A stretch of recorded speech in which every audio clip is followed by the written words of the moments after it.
Retour dans notre dossier sur Goma que les combattants du mouvement rebelle M23, appuyés par des troupes rwandaises, contrôleraient presque complètement.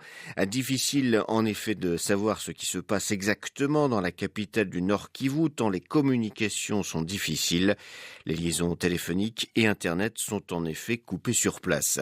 Dans le reste du pays, comme dans la diaspora, cette incertitude sur ce qui se joue dans la ville accentue un sentiment de peur chez les Congolais ayant de la famille à Goma.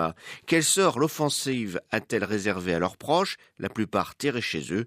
Étudiant à Rome, le frère Adolphe Mulengezi Mingano, missionnaire de la Consolata, témoigne pour nous de sa préoccupation extrême pour les siens. Dehors, ça ne va pas. Il y a les rebelles, il y a des tirs de balles, il y a tout, il y a des bombardements.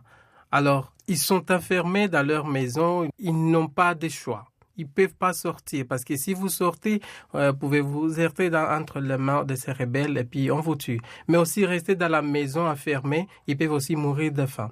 Il y a une crise alimentaire parce que la nourriture qui venait souvent des Masisi déjà entre les mains des rebelles, ça fait quelques semaines. Alors les gens n'arrivent plus à trouver la nourriture dans la ville de Goma. Donc ils sont enfermés dans des maisons. Ils n'ont pas de soins, ils n'ont pas quoi manger et il n'y a pas de l'eau potable, l'électricité cause problème et maintenant la communication. Alors ils sont en train de vivre vraiment une condition inhumaine.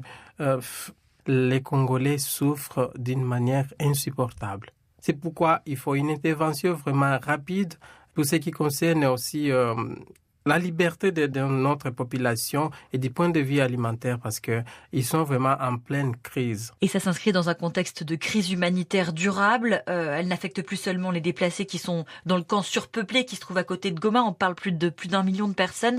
Mais aussi, elle affecte toute la province et donc Goma qui a en plus accueilli de nouvelles populations de déplacés avec l'assaut du M23. Les gens se sont déplacés pour courir vers Goma.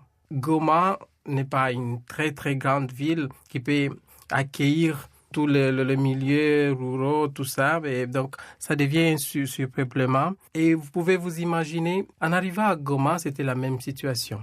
Alors, les gens se sont demandé, maintenant, nous allons où?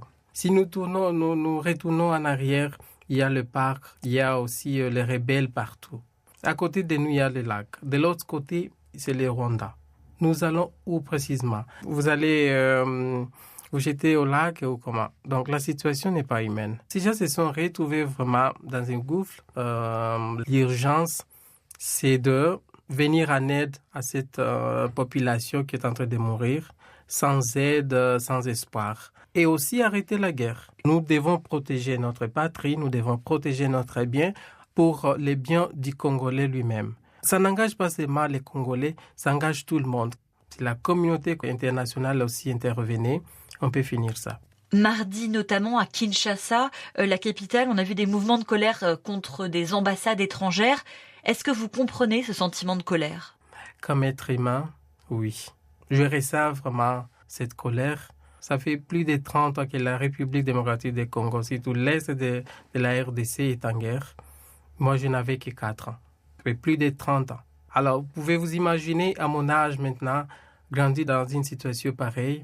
Tu es affecté moralement, mais ma colère n'arrive pas à résoudre la situation actuelle. Comme religieux, la chose plus importante et encourageante, c'est la prière.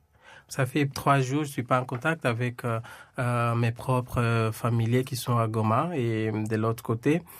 Je prie seulement pour eux, pour qu'ils soient protégés par la main divine là où ils sont et tout le reste de la population.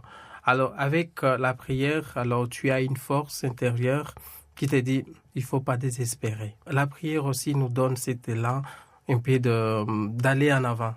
Interrogé par Marie Duhamel, le frère Adolphe Mulengezi Mingano, missionnaire congolais donc de la Consolata, étudiant à Rome, était ce matin l'invité de Radio Vatican.